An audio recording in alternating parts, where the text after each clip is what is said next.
And welcome back to JKLive here at Citizen Television.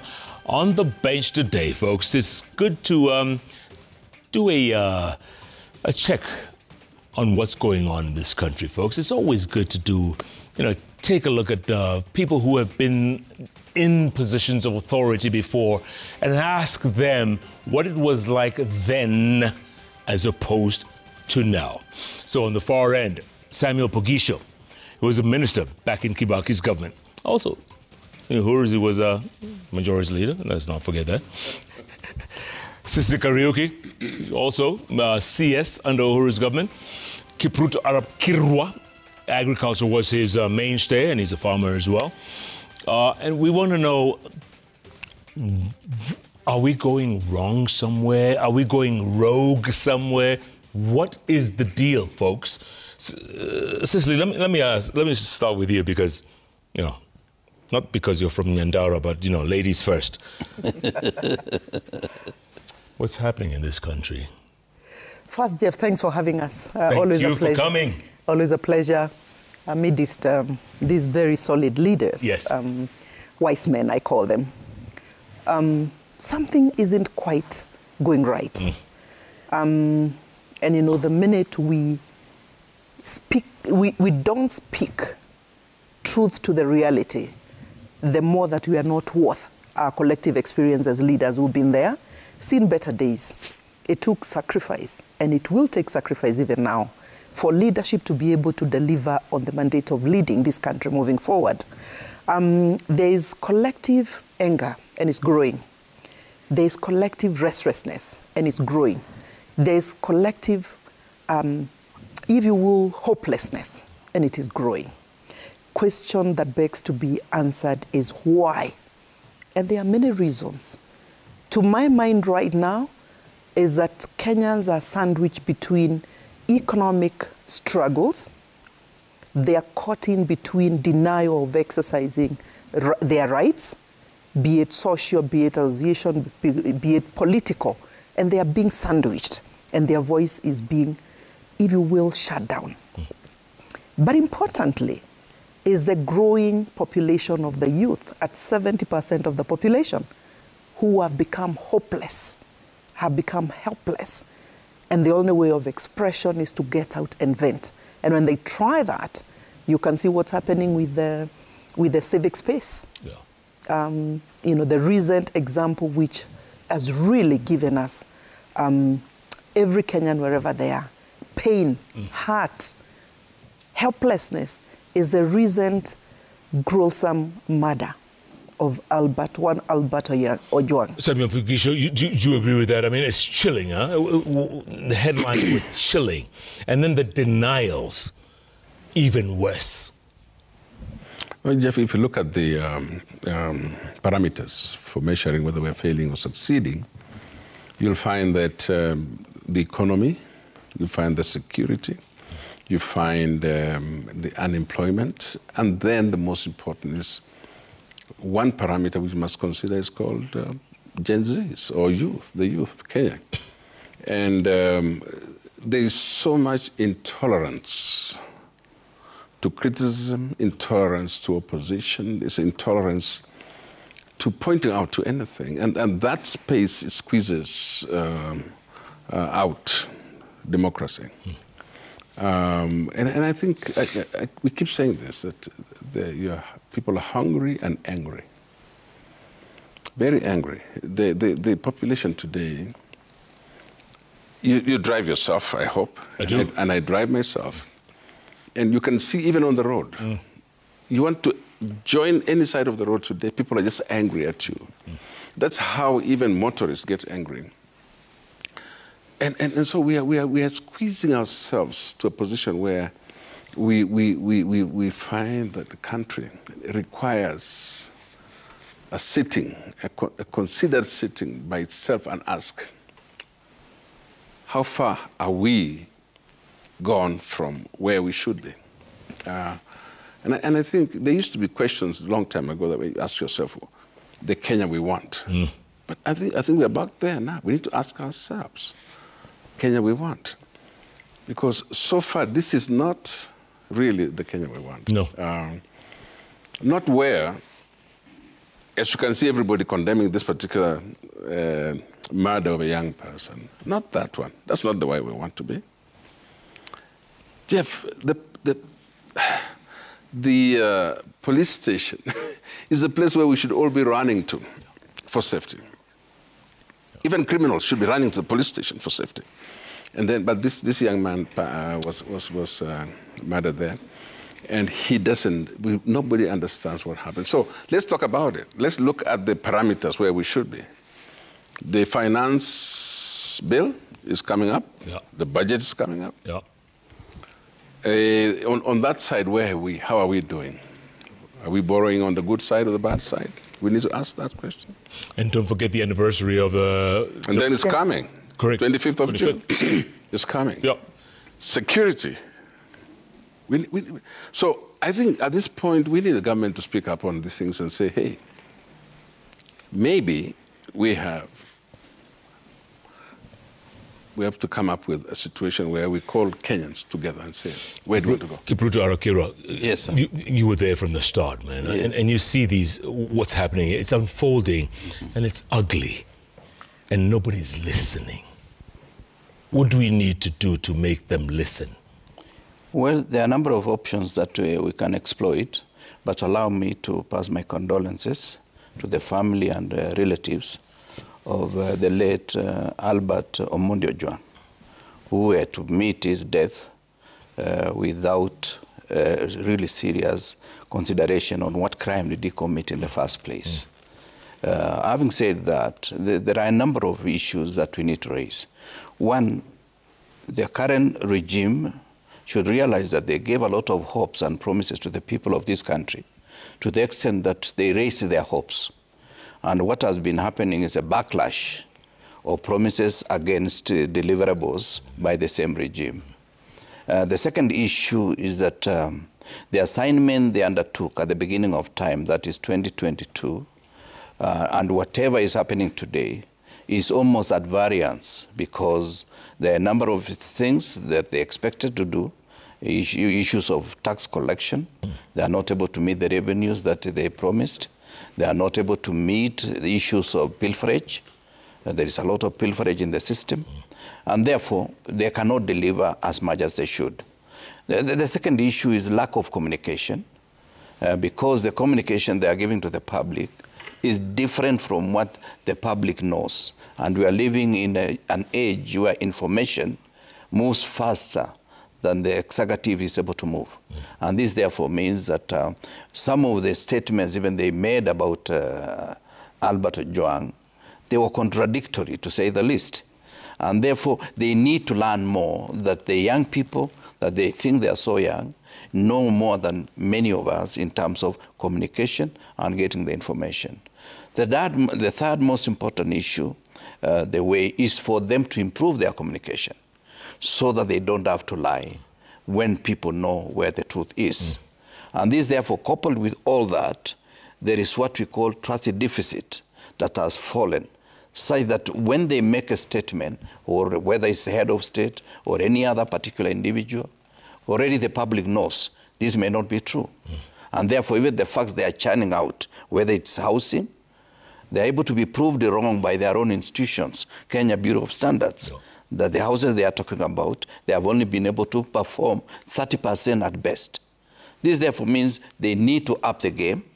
And as Mheshimiwa Bokisho said, we need national conversation as a people of Kenya, so that we share and we say, how can we improve our deliverables, whether it's this regime or the regime that is to come. Tell me something. This deputy IG, Lagat, they keep calling it Lagat everywhere. He's been everywhere. Should he have resigned? Should he be out of office right now? In fact, the best he should have done is even to step aside, so that when investigations are going on, he is not seen to be part of the team that is pretending to be investigating. That would have actually done very well. I sympathize with the OCS of the place. They claim the fellow committed suicide, only to be proved by pathologists that they were not self-inflicted, because Talam may end up being the culprit to carry all the burden. But we don't know where Albert was killed, whether he was killed between Homa Bay and Nairobi, or he was killed elsewhere and just taken to that place for the sake of ensuring that there was somebody in a cell. Remember, he was in City Mortuary at 2 a.m. Yeah. Then he appeared at OCS office at the cell at 2:35. How can somebody decide to go to mortuary, move from mortuary to a cell and kill himself? That is where the contradiction is, for me as a layman. Makes no sense. It makes no sense at all. And Cicely, I mean, they can't sell this to the public. I mean, we're not that stupid anymore. Well, I really think in terms of the trust deficit, what occasioned the trust deficit? It is lies on top of lies on top of lies. And what I like to famously say, mutadu, we are holding the power, we have the guns, we have the systems. And really taking Kenyans for granted in the manner is not welcome. The more we speak about it, the more they may actually listen. The more they realize they can't kill 50 million Kenyans, the more they are likely to change. But I have seen very little effort to actually course correct, unfortunately. And why do I say this? I say this because, for example, when I come from the mountain region, Nyandarua is within the mountain. Well, these are my cousins. The minute that kind of slogan is emitted out of the royal position, or position where we belong, at least with my former Minister Kirwa, it's enough to attract such wrath from a leadership in government that ought to actually be course correcting and doing the things that they have failed to do, because you're only calling them to order to do the things they're supposed to do. Look at what's happening. We are having what is called the beans revolution within the mountain. In the guise of empowering women and youth without any formula, first we break down the institutions, that ought to be giving these resources for empowerment to the ordinary Kenyans. So we make sure we cripple them, because this regime is hell-bent in crippling institutions that function. Be it the judiciary, be it the police service, as it were, and you saw IPOA standing somewhere looking like they are an appendage to the police service. Be it the parliament itself, parliamentarians have been to your show, and they have confirmed they're under state capture, driven by the executive. How then do you want to tell us you want to do course correction? You actually think everybody can be bought, everybody can be intimidated, everybody can be threatened, and that is why the people positioning now and replacing what should have been the official opposition through Azimio will not tire to keep speaking, to keep giving press statement like what happened this afternoon with the other cousins. We will not tire. We'll keep speaking truth to power until they toe the line, failing which 2027, August, I think is a sure bet. That is why one term slogan again is causing a lot of jitters. That is why, again, I asked my two cousins, have you found these empowerment programs being brought to Kachaliba or being brought to his home area in Cherangani? And they said, no, hell no. We are targeting the Mulima. So, it is assuming everybody has a very small IQ. And that is not right. It is not fair. Samuel Bagisho, would this have happened under Kibaki's administration? Jeff, and let me also join my colleagues in my condolences to the families, especially the family of this Albert Ojwang. A very distraught situation. And also, this week we had a very terrible accident in West Pokot where people were, a gold mine caved in, killed several of our people. I say poorly to those families. Now, of the many, many things I speak about, mostly is this thing called the trust deficit. One thing that this government has to work on is to gain the trust of the people. And of the principles or the pillars of trust, the first one, in my view, is clarity. Look at the situation even today. It's never clear what happened. Yeah.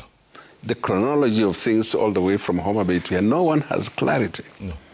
And so confidence and trust is lost in the process. And I think we need to begin to think about how do we restore trust, if at all, among the people. And I think this is the one thing that I think our president needs to think about. How do I restore trust? Not to be told that everything is fine, everything is fine. So I worked under Kibaki 2. Mheshimiwa Kipruto Kirwa worked under Kibaki 1. By the time we were working, and I'm glad because even the current president was with us in Kibaki 2, one of the things that you could trust, and I can say this openly, is that he never micromanaged. He never asked me, for example, never called me in, as a minister of his government to say, I want you to do this or that. Even for that, never did. So I'm saying you are given all the authority, you are given all the, you are enabled to do your work, and you did your work with the people who worked with you. And that way, that is a trust. That is trust given to you. And I think this is about it now. It's about to ask. The question people are asking today is, can I trust you? Can I trust you? Everywhere. Now, can I even trust the police station? Can I trust that whatever Subaru that the people use there? Can I trust? Can I go in there? I mean, can I be delivered safely to wherever you're taking me? Next time you see a Subaru, yeah. freak out. Yeah, even if it belonged to you, Jeff, we would run away. Correct. So I want to understand that there are a lot of Kenyans, first of all, who are trained to trust the government. Yeah. All of us. So actually, when you go to a government institution, you are trained to trust the government. Even if so I believe that it's about time that we begin to ask those questions. How do we restore trust? Is it necessary to restore trust now? is it even necessary? So yeah, I want to believe that in the interest of peace in this country, we need to be assured, especially our young people who are now in this digital age, who don't think about doubting what the Constitution says, that you have a freedom of expression, you have a freedom of assembly. Those things are in our Constitution, and they don't doubt that. But they find themselves now being caught in this kind of situation. Kipruto, Yes. we just saw the other day that I think the president just passed 1,000 days in office, right? Yes. Since the demonstrations last year, June 25th, 60 Kenyans have disappeared. No police officers charged. Nobody knows where these Kenyans are. I mean, come on, man. Come on. What's going on? Well, it worries me, Jeff, as much as it worries every Kenyan, that we seem to be comparing statistics. I saw the minister today, or was it yesterday, when he was being interviewed by the Senate. And he had the audacity to tell us that since they took over office, there have not been bodies in River Yala or in any other river for that particular matter. Whatever has happened in the past must be part of the past, but there are lessons we must draw from what happened so that we minimize any damage of life.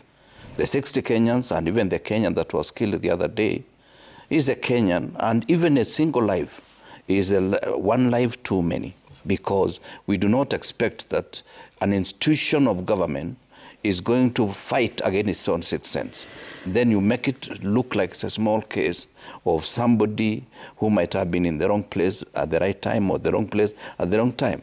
The second issue is that even the lives of policemen, because now when something happens like what happened to Albert Ojwang, next time somebody in plain clothes, whether he has a Subaru or any other vehicle, might have to produce certificate to show this is a summon from a court of law or from an authority that can be respected, and their details to be left behind. Otherwise, even policemen are going to run the risk. Today, I met some of my friends, and a friend of mine was telling me he's selling a Subaru. I told him I don't need a Subaru because it's meant for young people. And asked him, why are you selling? He said, I'm worried. To be seen in a Subaru nowadays is almost creating danger to any person. This therefore tells you we are increasing this pace of insecurity in our country because we are being careless about issues of institution. And one thing that has happened from the beginning of time, 2022, this regime has proven they don't respect any institutions. They started by decimating Parliament, then they went now towards the executive itself, where the executive does not operate independent of its own presence, such as constitutional offices are almost run like any other ordinary office within the executive. The way Mheshimiwa Pogisha has said is very true. When Kibaki was my president, having appointed me as minister in charge of food security in this country, he never made calls that, why are you doing this? He used, any time he made a call, was to ask, how can we do better in this particular subsector? And once you agree, whether it is in cabinet or any other meeting, there is no follow-up in terms of saying, is he doing what we had agreed? Because it was for us to look for him, to brief him about what is happening in our specific dockets. And any time you met him, he never told you do this. He used to ask you questions. Once the questions are exhausted, he tells you then, how do you want to go about it? You explain to him. Then he tells you, move. And once he tells you move, you are not worried anybody else is going to call you. That is how governments should be run. The question is, do you think there's too much micromanagement in this present administration? There are two things. One, dictatorship, and micromanagement. And you see, once you micromanage, you reduce the potential of others. Because in good leadership, you multiply your effort through the capacity of other people working with you. Cicely, do you agree? Absolutely agree. I could only do better by adding a little more. In our days, again, there was such freedom for us to run around and be with you, to communicate with clarity what it is we were doing as government. Tell me if you have seen that consistently happening. You remember 2 weeks ago, we were treated to this saga of the seal moving between the AG's office and another office under OP. Yeah. And the spokesperson responsible for government communication comes out and confirms a story which he negates immediately after accusing the media of being the ones that were creating the situation.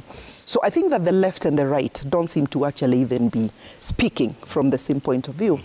But also have a look at the communication that is being given out to the public. In communication, we say only 7% comes out of the words that you're indicating. The rest, which is about 93%, is between your body language and the voice and the tone of the same. So when the president comes and apologizes to the Gen Zs, you can already see the disconnect between the words, the body language, and even what he's emitting. Now, that is the character of the leadership that we have, and that is how the guys in the executive are communicating to Kenyans. You want to be trusted? I doubt this will happen with that kind of communication, because it's marks of we don't care kind of conversation. Let me also take this opportunity to pass my condolences to three families who have lost their loved ones in Kinangop, that is in Nyandarua, 2 days ago. They drowned as they were trying to fend for themselves, young people, and they were desilting a dam. And again, you know, they died. But again, on some roads, we had 5 tourists in Nyandarua again losing their lives out of an accident.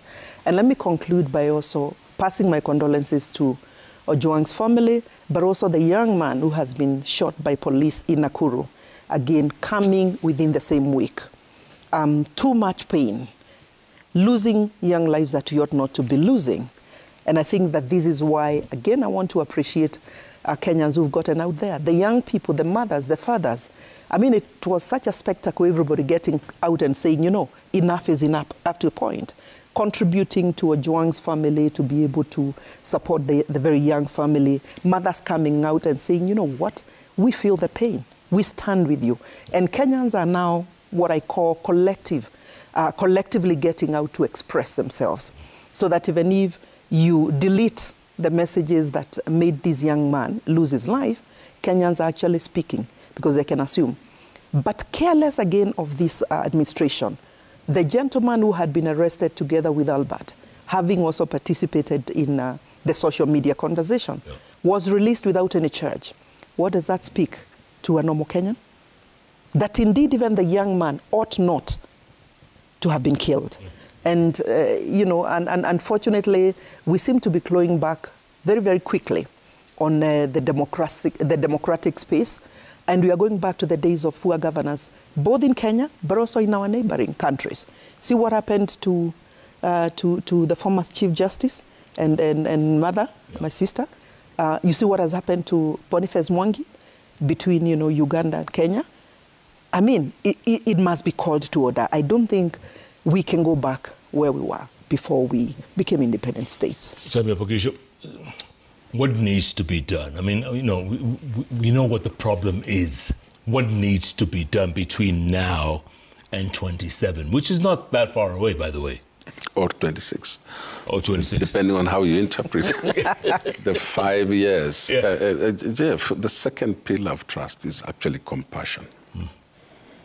And if you look at the young people of this country, the Gen Zs, when they heard about the death of Albert, they have rallied resources. They have come around the family. It's just, that's something that government should be doing. Yeah. I mean, these young people understand compassion. And I think we've really lost that aspect in our governance of compassion. I know everybody now is saying, oh, you know, we should, you know, try and resolve this issue, but compassion is very, very important. And it's absent. It's absent. Yep. And people trust you when you have compassion. The third pillar is actually character. If we know who you are, I mean, you can't help it. Trust comes by knowing that Jeff is consistent, he is who he says he is, and we believe him. And so we also need to have government people who do that, who assure us. For example, I mean, that's why the young Ojwang trusted that I'm entering this Subaru, and I know I'll be safe. You remember he spoke to a friend about? Correct. Yeah, knowing for sure that we'll end up presented to court. Can we be what we say we are? A democratic country, a country governed by the rule of law. Can we be that? Can we show the rest of the world that Kenya can be trusted? You know, I mean, we have issues now. Traveling to Tanzania has become a problem. They can't trust us. In fact, Tanzanians say to those people, you guys have been rejected in your own country. But I'm just saying, can we begin to develop a situation where we can be trusted? Can I trust that out of this place, that when I live here, and nobody's going to ask me what you said at JKL. I mean, somebody should just be able to say, you have spoken your mind. You have the freedom of expression. And we do not wish bad for the government of Kenya. We like the government of Kenya to be at peace, to succeed. This country, we need to have that. But we then need to have to ask ourselves, where are the people? If a cluster of us are moving in this direction, where are the people? I mean, she referred to me as a cousin. You know, that's compassion. I mean, literally, if you, I mean, when was the last time someone called me your cousin, you know? So, you know. So I believe that we actually all need to be listening to each other that way. Say, you know. Yeah, and yet, Kipruto, we are sliding back. It looks like we are sliding back to those dark days, and that's very worrying. It is worrying given the fact that we are operating under a robust constitution, 2010, which gives us some kind of assurance when it comes to issues of freedom of expression, freedom of association, freedom of thinking, and we seem to be we are getting back to what it was under the old constitution. In fact, at times when you compare President Moi and the current leader, you realize President Moi was an angel because he was operating under a constitution that was allowing detention without trial. Now today, young Kenyans are being detained without trial for a certain number of days. Remember the case of Njeri, taken on Friday. Yeah. She stays in restriction for like 4 days. Then she's brought to court, only for the court to realize that there are no serious charges preferred against her. And this is becoming common. And I think I'm happy about the young generation because they seem to know details. I realized even the son of the DIG was being called upon wherever he goes to school. Yeah. And we are creating a dangerous situation. I thought, having taken our people to Haiti, they are learning something about how security system can break down.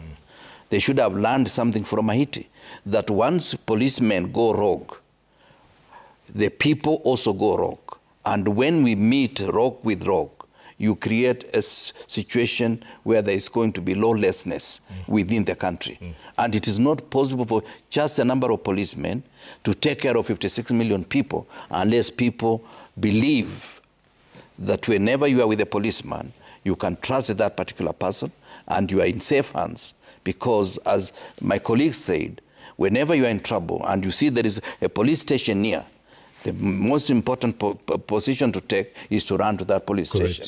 But today, if you are in trouble and you see a police station, run in the opposite direction. Because possibly those guys who are called the thugs in the street may be even safer than being in the hands of a policeman. Yeah. And this is something the system should realize. There is a limit to which you can restrain people, beyond which even the very leaders themselves will find themselves in trouble. Remember the former Prime Minister of Bangladesh, Hasina, she had to be evicted from State House because everything else was going bananas within the country. So it is easy if somebody thinks that the security that you have surrounding you and your family is enough. It is not enough unless there is order within the country. At the same time, Cicely, Kenyans are losing a lot of respect out there. Indeed. We're losing our respect, and we had it for many years. We go to Uganda, we're losing it. We go to Tanzania, we're losing it. South Africa, we're losing it. What's going on? I mean, you're spot on, Jeff. I've been a victim myself any time that I've been out lately within the continent. The question is, what's happening in Kenya? What's happening? That's a constant question. We have lost it. Let me see. But as we speak here, the question that needs to be out there is, does the leadership really care to reinstate trust? Maybe you need to get them here, they can come and tell us, do they really care? Because by all signs, I don't think they really care to reinstate trust.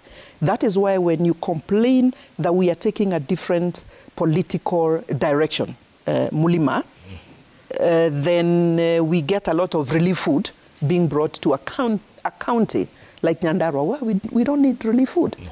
What we need is to be empowered to produce. Don't come and give us fish one day. It won't matter. Come and teach us how to fish and give us the Lord. It is water that we need. It is investment in roads that we need, roads that stalled for the last 2.5 years. It is extension services that we require, so that every time we are told there is a study indicating the potatoes, that is a mainstay of Nyandarua as a county, that we are using the raw pesticide. The next question is that how did the pesticides in the first place get land there in the farmers' hands? And have they been trained to be sensitized onto the challenges of using, careless use of agrochemicals? But we play deaf, we play numb, we play like helpless, we play like we don't care. The next time we want to mobilize people, we start inviting groups of people now back to State House to be convinced that Mulima still needs to support a rogue regime, if you will. Will that work? I really doubt. Not from the vibes that I'm getting from the ground, not from the people that I speak to. But back to your question. So in terms of, do they want to reinstate trust? I guess that we've talked, we continue talking.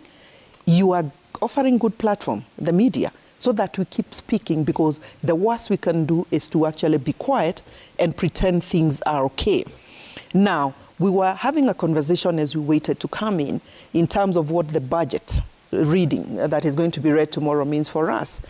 Congratulations, CS. there isn't any direct tax that we are seeing being increased because we were now sensitive to what happened last year. But can I shock you, shock of shocks? And I've taken time to also look at the document. There's a lot of negative implication out of the measures being passed. I can single out one. So the corporate tax, this is for manufacturing units, if you will, has been removed, right? And the implication of that is that the incentive, it was at 15%.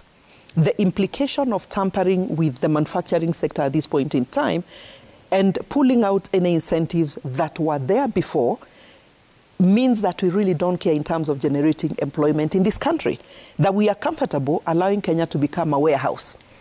Duka, bring finished goods from the rest of the countries. You're aware that a few manufacturing firms have already migrated to our neighboring countries.